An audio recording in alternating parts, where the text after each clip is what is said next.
Bridezilla still insisted on me purchasing her $3,500 wedding dress and relentlessly mocked me on her significant day. Seeking revenge, I, a 27-year-old woman, found myself serving as the maid of honor for my sister-in-law, Christina, aged 25. My marriage to her brother, Martin, aged 28, had reached its one-year mark, and while the rest of Martin's family had embraced me, Christina remained an exception. Despite my initial attempts at kindness, Christina's uptight and mean demeanor resembled the mean girls from my high school and college days. Recognizing the futility of befriending her, I ceased efforts, and we settled into a pattern of mutual ignorance. Martin, concerned about our strained relationship, attempted to foster friendship, but Christina's lack of reciprocity led him to abandon the endeavor. The rest of the family, uninterested in forcing a connection between us, left us to our own devices. Given our history, I was surprised when Christina asked me to be her maid of honor a couple of months ago. Initially unenthusiastic about the idea, I expressed my need for time to consider before ultimately planning to decline. Christina and I barely knew each other, and she had made her dislike for me abundantly clear. Moreover, the role of maid of honor felt like a substantial commitment I wasn't prepared to undertake for someone like Christina. Despite my inclination to decline, I consulted Martin before making a final decision. He suggested that being Christina's maid of honor could be an opportunity for us to spend time together and possibly improve our relationship. Skeptical but swayed by Martin's reasoning, I reluctantly agreed, believing that Christina's invitation might signal a tentative gesture of friendship. The decision, however, came after extensive deliberation. I took a chance and agreed to be her maid of honor, only to regret it within a few weeks. Initially, she displayed a surprisingly pleasant demeanor, a welcome departure from her usual cold and gloomy behavior towards me. We had a great time planning and going out for brunch together. However, the situation took a turn when she asked me to purchase her wedding dress, a stunning but pricey $3,500 gown. Despite her mother's generous offer to let her wear a beautiful wedding dress from her own nuptials, altered to fit her perfectly, my sister-in-law insisted on the expensive dress that exceeded her budget. She explained that her current salary couldn't cover the cost, but she was determined to have that specific dress.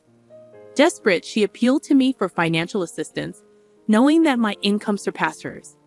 She couldn't turn to her parents or her fiancé, who both had valid reasons for not funding the extravagant purchase. Since I was her maid of honor and perceived as the designated rich relative, she felt it easier to approach me. As an investment banker, my income indeed exceeded most of her family members, but the reality remained that we weren't blood relatives. Feeling cornered, I tried to offer excuses, but her insistence wore me down. Reluctantly, I agreed to buy the dress on the condition that she reimbursed me in full afterward. Thankfully, I had the entire conversation recorded in text messages, where she acknowledged her commitment to repay the full amount. Now, armed with this information, I could use it against her. I had purchased the dress, and she was ecstatic. Her kindness towards me surpassed even her treatment of the other bridesmaids, who were her close friends. It felt rewarding for a couple of months until the wedding day when she reverted to her old self in a particularly hurtful manner. On the day of the ceremony, she not only resumed her cold behavior but took it a step further by openly mocking and humiliating me in front of her friends and other guests. While the ceremony went smoothly due to minimal interaction, she began distancing herself from me early in the morning of her wedding. During the event, she reluctantly included me in socializing, but used the opportunity to make mean-spirited jokes at my expense, making both the guests and me uncomfortable. Her cruelty knew no bounds as she ridiculed everything from my appearance to my personality, targeting my weight, nose, social anxiety, and even my perfectionism. The unwarranted and senseless nature of her actions baffled me, especially considering the positive rapport we had established leading up to her wedding. I had almost believed we were friends. Unable to endure the humiliation any longer, I confronted her privately, questioning the sudden change in her behavior. She dismissed my concerns, claiming I was being oversensitive and insisting that she wasn't making fun of me. It was merely her sense of humor. Frustrated, I expressed my discomfort with her so-called humor, but she brushed it off, suggesting that if I couldn't handle it, I shouldn't be friends with her. Left standing in shock at her callousness, I eventually lost my temper and did something perhaps ill-advised. Positioned not far from the stage and noticing the band still setting up, I seized the moment. Walking onto the stage, where the microphones were not yet in use, I delivered a speech, a decision I would come to regret. As all eyes turned toward me, I had everyone's attention. I began my impromptu speech by recounting how Christina had asked me to be her maid of honor a couple of months ago. My husband and I naively thought it could be an opportunity for us to finally bond with her. I highlighted Christina's initial coldness and my hope that this role could lead to a genuine friendship. However, I soon realized that Christina, despite the temporary warmth, remained impossible to befriend due to her unpleasant nature. Bringing up the incident where she begged me to buy her wedding dress, I expressed my suspicion that she only asked me to be her maid of honor to secure the dress.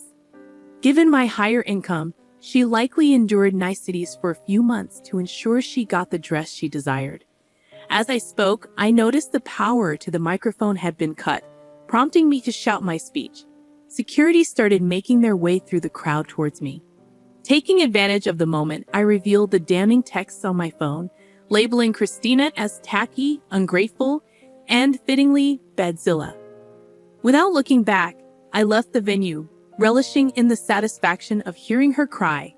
On the bus home, I checked my phone to find around 100 texts from my family, including confused messages from my parents who had witnessed the spectacle at the wedding.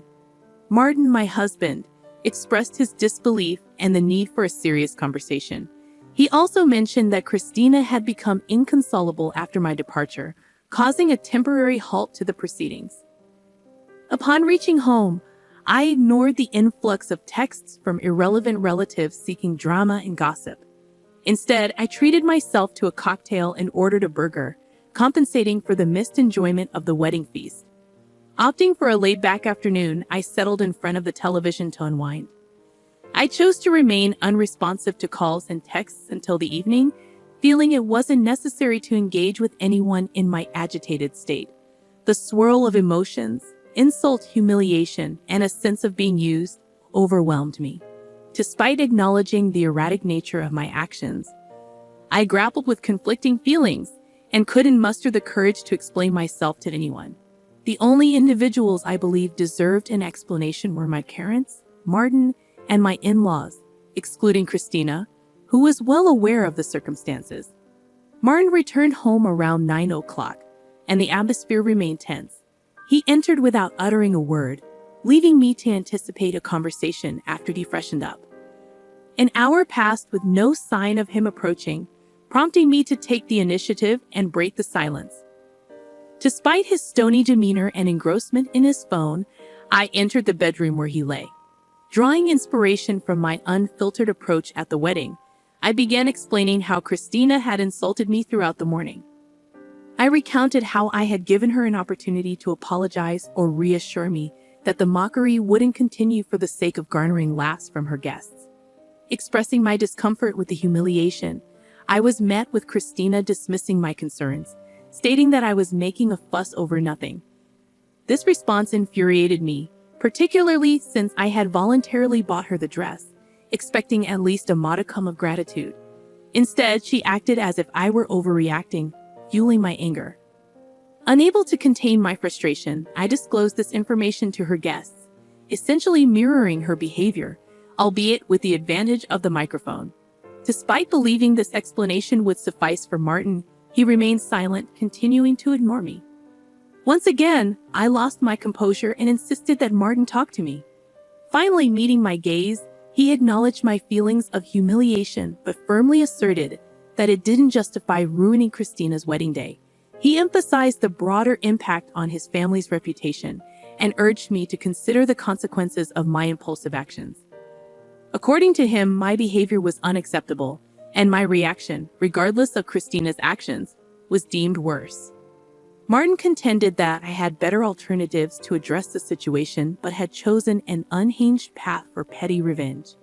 He explained that until I apologized, especially to Christina and his family, he couldn't engage with me in the same way. Despite finding it ludicrous, he expected me to apologize to Christina, placing the blame on her for initiating the conflict. This led to a heated argument where I declared my refusal to apologize to anyone except Martin and his parents, insisting that Christina was the one at fault. The impasse has persisted for a couple of days, leaving us in a state of silence. Reflecting on the situation, I grapple with the possibility that I may not be entirely in the right.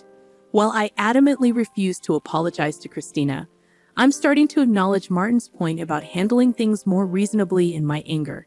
It's a conflicting and confusing situation, and I'm uncertain about how to navigate the aftermath of delivering a harsh speech at my sister-in-law's wedding and making her cry. Update 1. Some of you have inquired about whether Christina reached out to me post the wedding debacle. To clarify, no, she hasn't, and neither have my in-laws. I want to make it clear that I don't understand why Christina dislikes me. Contrary to popular belief, we hadn't met before I started dating Martin, so there's no history that could explain her intense dislike. I'd like to emphasize that I wish nobody judges Martin and my in-laws solely based on this incident. They are genuinely wonderful people who have always treated me well. Despite the current rough patch, they've been loving, especially Martin, who is standing up for his family. I haven't decided whether his actions are right or wrong, but he's not being cruel or harsh. This disagreement won't break us, so please refrain from suggesting divorce. Thank you.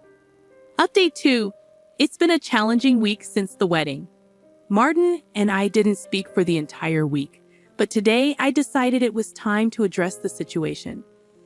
Acknowledging my mistake, I apologized to Martin during dinner for my behavior at the wedding, recognizing the significance of the family event I disrupted. I expressed my intention to talk to his parents and make amends, understanding they didn't deserve the fallout. However, I reiterated that I wouldn't apologize to Christina due to her unpleasant demeanor. Martin was silent for a moment but reassured me that I didn't need to apologize to her. He was just upset the other day. He acknowledged the unfairness in his previous stance, expressing it with a sense of exhaustion. Martin opened up about the challenging time he had faced, dealing with backlash from almost everyone in the family. Despite being the person he wanted to confide in, I wasn't available, making it a miserable week for him too. He shared that his parents were furious with me, cautioning against an immediate apology to them due to their current anger. He vented his frustration about uncles, aunts, and other relatives who, for no apparent reason, had been commenting on me derogatorily in the family group text. Martin revealed he had distanced himself from the group, but his parents continued to send those hurtful texts, emphasizing the family's negative sentiment towards me.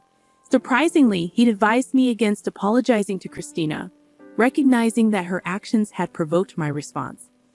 Despite my willingness to apologize to the family, he asserted that I owed no one an apology. According to Martin, these people were selfish, and the incident had revealed their self-centered nature. He disclosed his futile attempts to reason with his parents and family members, asserting Christina's role in instigating the situation. However, they refused to listen, dismissing my perspective and labeling me a psycho. Martin knew that any apology from me would only lead to further humiliation, and he was determined not to let that happen. While still maintaining that my actions were not okay, he stood by the belief that Christina was not as innocent as portrayed. He advised against apologizing to anyone, emphasizing that I shouldn't apologize to his parents even for the sake of my conscience. I decided it would be more effective to address the situation when they were more receptive and open to it.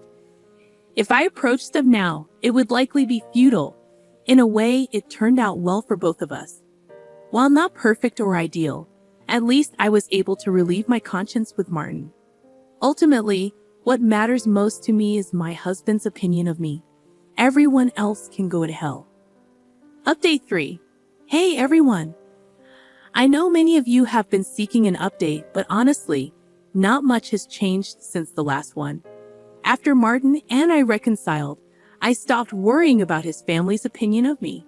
Martin received a promotion at work, so we decided to take a vacation to de-stress.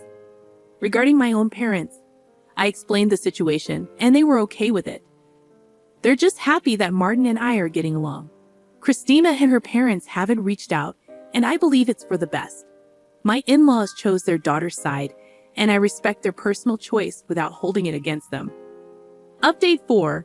It's been a month since my last update, and today, I received a refund from Christina. It was surprising because I had almost forgotten about her and the wedding debacle.